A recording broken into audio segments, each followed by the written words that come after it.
Olá, estudante, tudo bom? Nós chegamos ao terceiro bimestre das atividades pedagógicas não presenciais da Secretaria de Educação de Itaituba. Você lembra de mim, né? Eu sou a Márcia e nós vamos ver a aula número 1 desse terceiro bimestre. Nós vamos falar sobre liberdade religiosa e também vamos ver alguns lugares sagrados. Por que tanta religião? Eu não vou responder, não. Quem vai responder é a Iris Boff. Se existem tantas nações, também muitas religiões. Em toda a humanidade, em qualquer comunidade, escola, bairro ou cidade. O sentido de pertença que cada religião tem faz a bela diferença e a riqueza também. A liberdade de escolher esta ou outra religião que ajude a viver é direito do cidadão. O modo diversificado de cultuar o sagrado não é feio nem pecado, deve-se ser respeitado. As mensagens religiosas de fé, amor e devoção são como joias preciosas guardadas no coração. Olha, uma pesquisa feita pelo Datafolha em 2020 apontou que 50% da população é católica, 31% evangélica, 9% possuem outra religião e apenas 10% de toda a população no Brasil não segue nenhuma religião.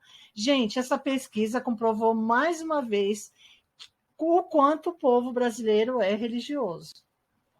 O livre-arbítrio significa a sua liberdade de crenças e se relaciona com a liberdade de escolher uma religião, em aderir a uma seita, mudar de religião a qualquer momento.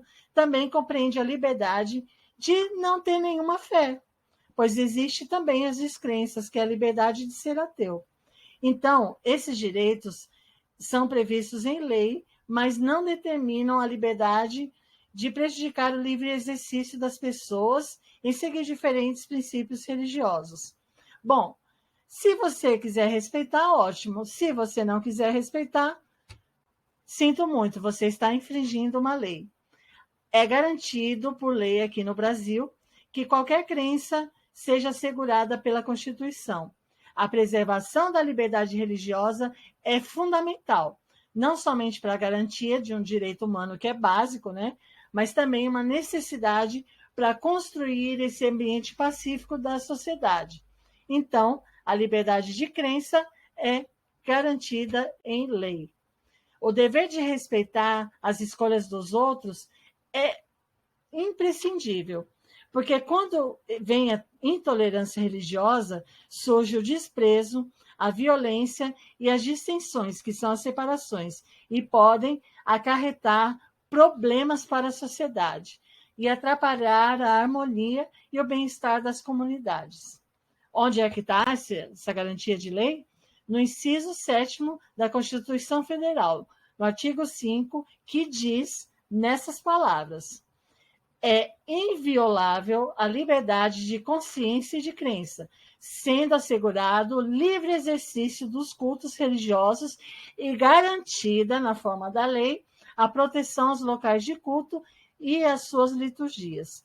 Então, o direito à liberdade e da consciência e de crença é inserida como um direito constitucional fundamental e mostra que a dimensão exata da importância para o cidadão brasileiro. Então, além de ter como garantia a nossa liberdade de culto, e qualquer culto, também é um dever de todos respeitar todas as religiões que as pessoas decidem seguir, não é mesmo?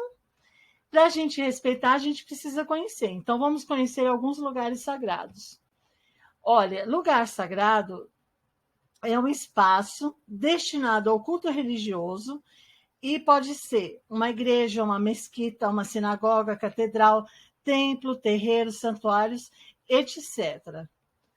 Outros locais são destinados à formação e à vivência espiritual, que são conhecidos como conventos, mosteiros, casas de retiro, noviciados e seminários.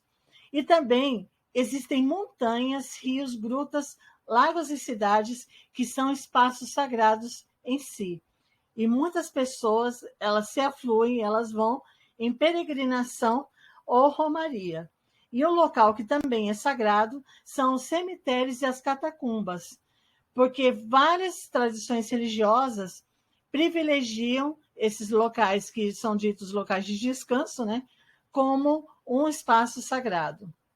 Vamos falar um pouco da arquitetura religiosa. Você pode notar que qualquer cidade, a igreja sempre vai ser a mais caprichada que tem, porque essa arquitetura tem uma significação simbólica, com características que se diferenciam de acordo com a época, a cultura, os lugares e as crenças. Então, dependendo da arquitetura, a gente pode saber com exatidão quando aquela igreja foi construída.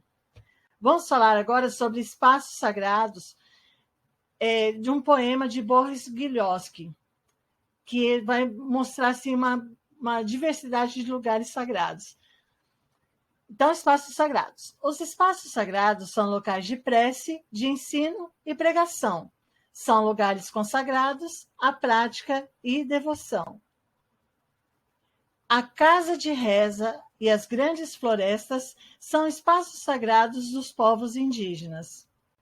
Da Umbanda e do Candomblé é o terreiro, e do judaísmo é a sinagoga.